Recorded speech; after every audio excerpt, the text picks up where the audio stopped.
Welcome, Gluttoneers, back for another episode. Today, I'm making orange marmalade. And if you hear a little bit of scraping on the mic, that's my cat EJ, because I am sitting down and she is giving me cuddles. This episode might be called When Your Coworker Gives You Oranges, Make Orange Marmalade. Because she wants you to make orange marmalade because it is her husband's favorite thing. And then you decided to throw it into the podcast because, well, you're cooking and you might as well do that. So let's start out with a little bit of what are we doing here? What's the recipe?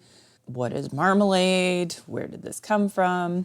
I found a recipe for making orange marmalade on the Spruce Eats. And it was a recipe that, as I've done marmalade a few times before, I decided was a good one because it is mostly just about taking as much white pith out of it as possible. So there are different methods for it. This one recommends peeling the zest off the fruit and then peeling away the pith, then cutting out segments and juicing the remaining bits.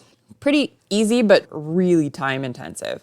It took me about an hour to prepare the oranges because it takes 5 pounds to make a batch of 3 pints. I'm very sticky. I'm covered in orange juice. And let's get into what is marmalade and where did they think it originated? What were the earliest mentions of something like this? Marmalade most often is really just a citrus jam. Couldn't quite find a distinct reason for why they decided it has to be called marmalade.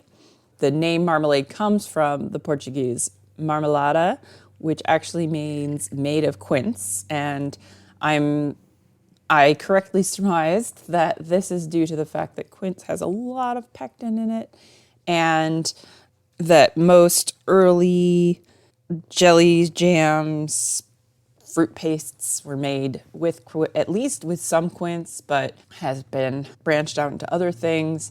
There are some places where marmalade is just the term for jam, but in America, or citrus jam.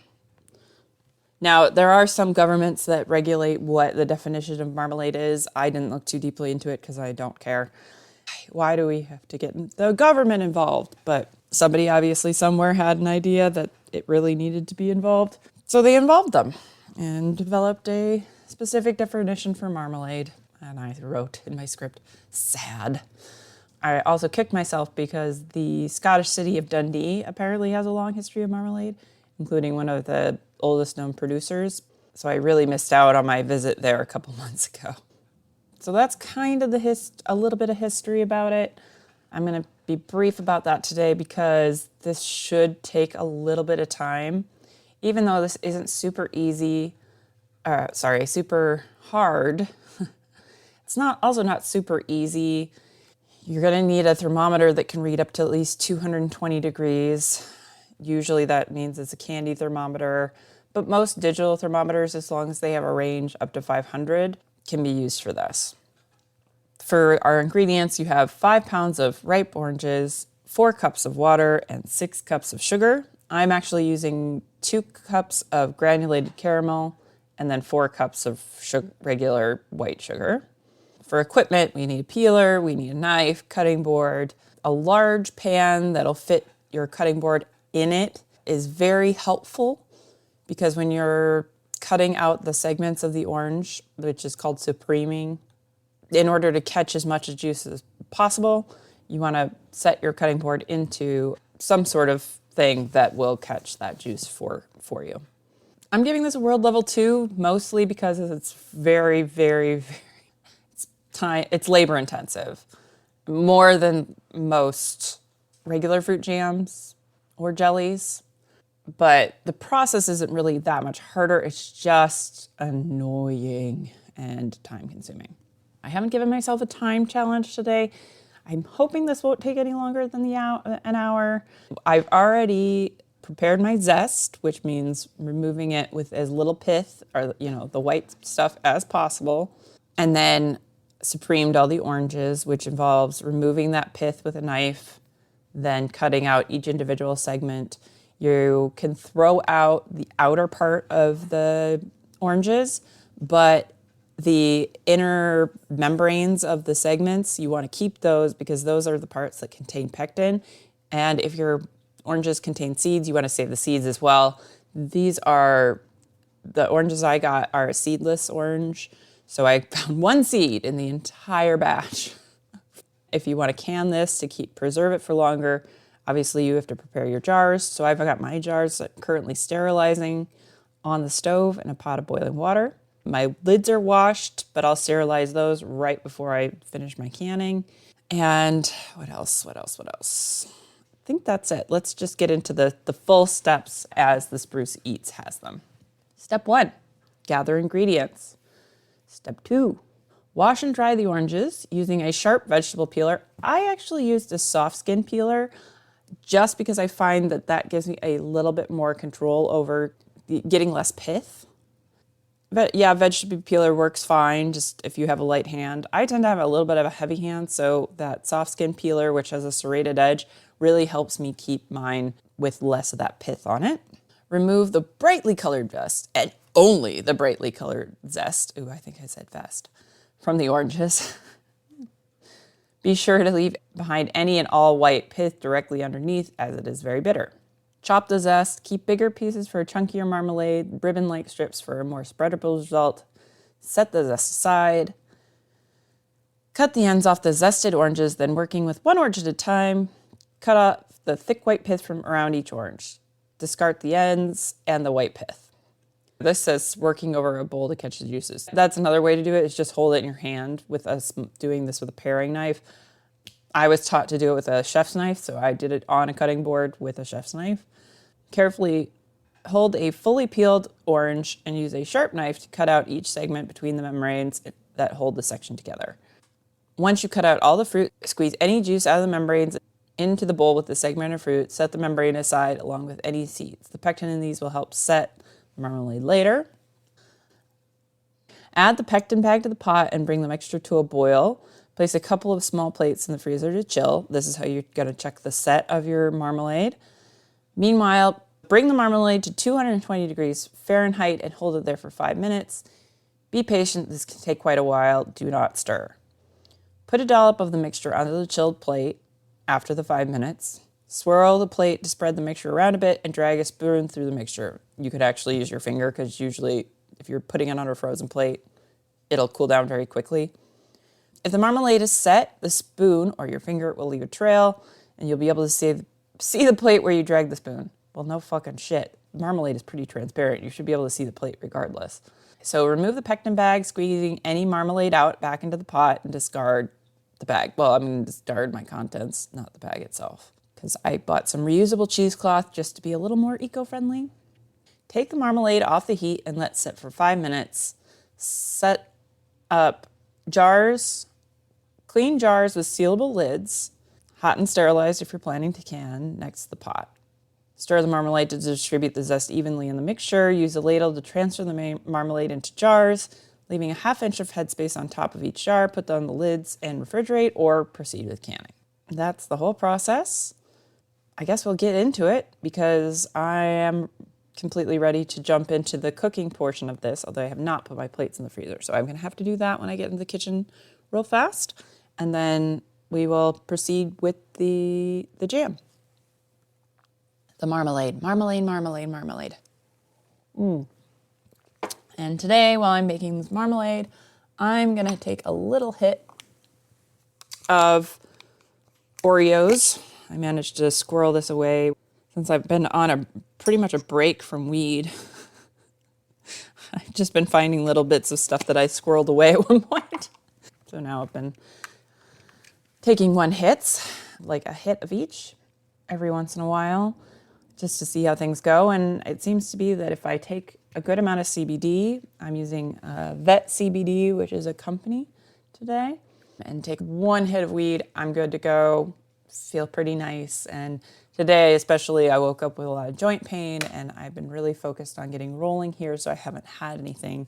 So hopefully I can smoke a little bit of this Oreos and get on with business of making this marmalade. I will meet you in the kitchen.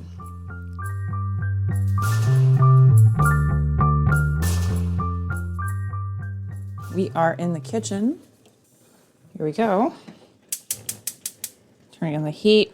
I've already mixed together the water and the sugar into this pot.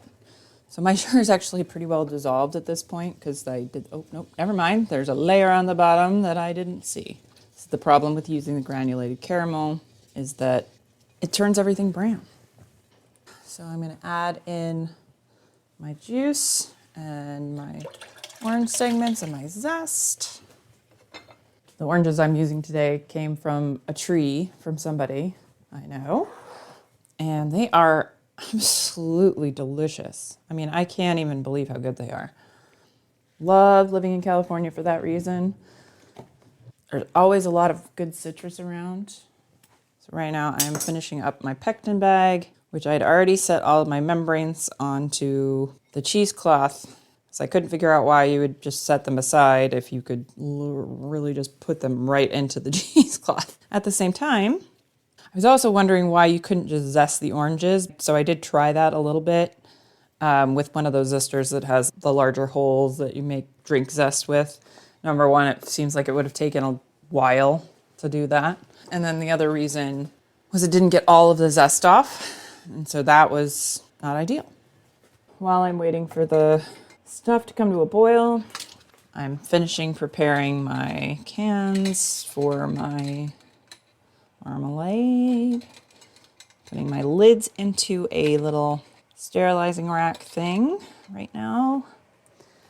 And I'm going to grab the first batch jars out of my pot. And then I have one more jar that I need to sterilize. Setting my hot and steamy jars aside. Putting in my last jar to clean. A little bit of pith in here, so hopefully this small amount of stuff that I missed won't make things really bitter. You know what I'm going to do is add just a teensy bit of salt. We know we need those flavor enhancers to help us out. Nice thing is, citrus brings its own acid to the party. So we don't have to worry about adding additional acid, although you could add lemon juice if you just wanted to add a little bit of that complement to this. I have access to a lot of Meyer lemons. I'm sort of curious about doing maybe a Meyer lemon marmalade. Something to think about. I'm gonna make sure my pan is on properly. I'm stirring just to check. I think all the sugar's been dissolved now. And apparently there's going to be a lot of waiting involved today. So we'll cut here and we'll return once we've got a boil going. 1:14 p.m. So we're not boiling at all. It doesn't even seem like we're approaching a simmer. So we'll see how long it takes to come to a boil.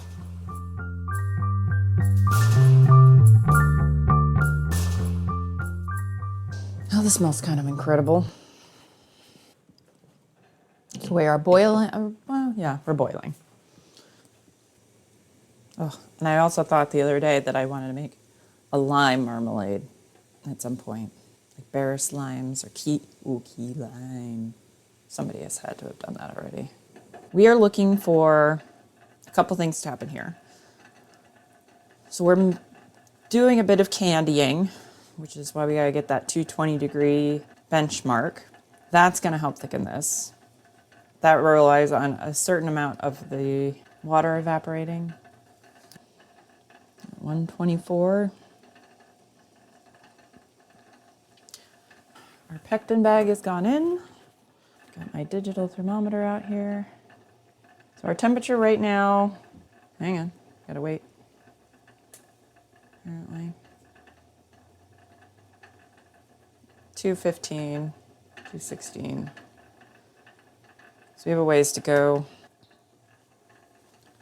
We will return in a few, I'm gonna say probably about 10 minutes or so, just to check on our progress.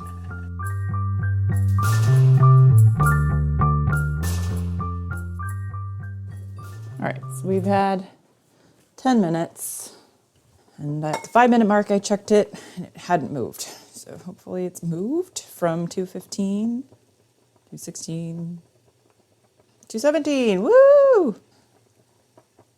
So if we're counting on it to oh, no, perfect. Well, we're at almost 217. So at that rate, at a certain point, it should start to go a little faster. Let's hope for 15 more minutes, but we'll check in another 10.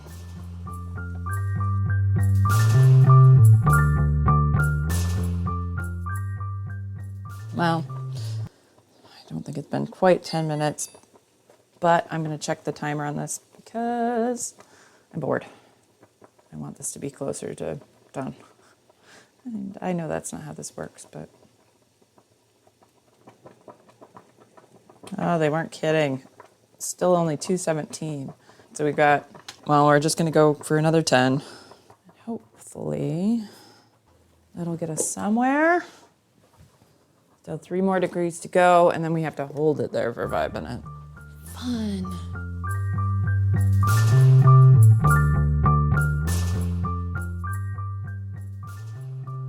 All right, 10 more minutes, and let's see where we're at.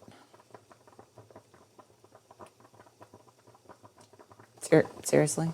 Oh, okay. Come on. 218. Almost 219. Oop, went over. Down. Come on, give me that 219 back.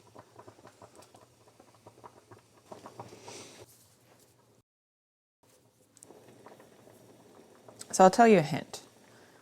Something that I notice when you're getting closer to your temperature. I think this still applies at 220, but I'm not 100% sure. But mostly right now you're getting really fine bubbles, and they don't look particularly clear. The bubbling tends to get a little bit slower and larger the longer you cook it. There are specific stages to this that have to be hit. I don't know what I'm talking about. Anyway, so there will be a distinct change in the boiling, I believe. Anyway, we'll find out. Because all I can do right now is stand here and stare at this thing. I have to go for another 10 minutes on this puppy. I know I'm not supposed to stir it, but I'm hoping that if I just tap the peels apart, and turn them over. I do love the way that marmalade looks when it's cooking, because the color, the peels get all translucent. They kind of look like panes of stained glass, almost. So there will be a time-lapse video of this up on YouTube or and probably previewed on Instagram. Yeah, the longer it cooks, the more jewel-like it becomes. So it's been 7 minutes, and I'm curious because I think I'm seeing some changes in the bubbles. So, nope, not really. 218 still. Nope, 219. Back down to 218. 219. So we'll check again once the timer goes off. I want to stir this so bad. It's so pretty. It didn't say anything about scooping any of the scum off. And I call it scum, but it's really just impurities. It's not even like gross stuff. But there's just these little bits of foam on top that, well, I don't foresee it making it cloudy because it'll end up on the top of the jar, most likely. I might scoop that a little bit and just make it that extra bit prettier. Got 1 minute left. Time to check our temperature. 19.6. 19.9. Oh, 20. Come on. You're really at 20? We're at 220. Starting our 5 minutes now. Yay! We're down to our last 14 seconds. I'm just gonna scoop a little bit out here and drop it on the plates I put in the freezer just to see if it's set. So let's see if it's set. Oop. Oh, it's pretty. and swipe my finger through it. That looks good. On to the canning.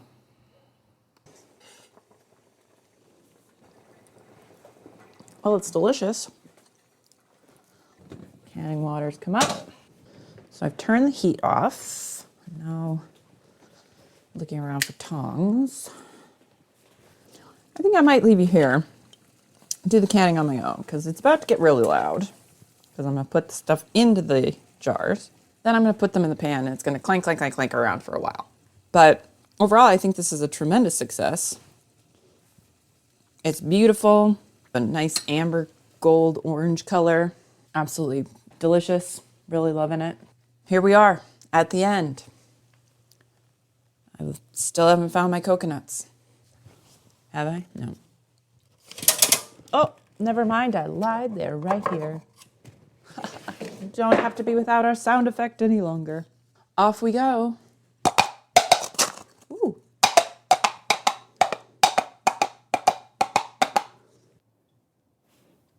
Just wanted to record a quick addendum here for you, gluttoneers.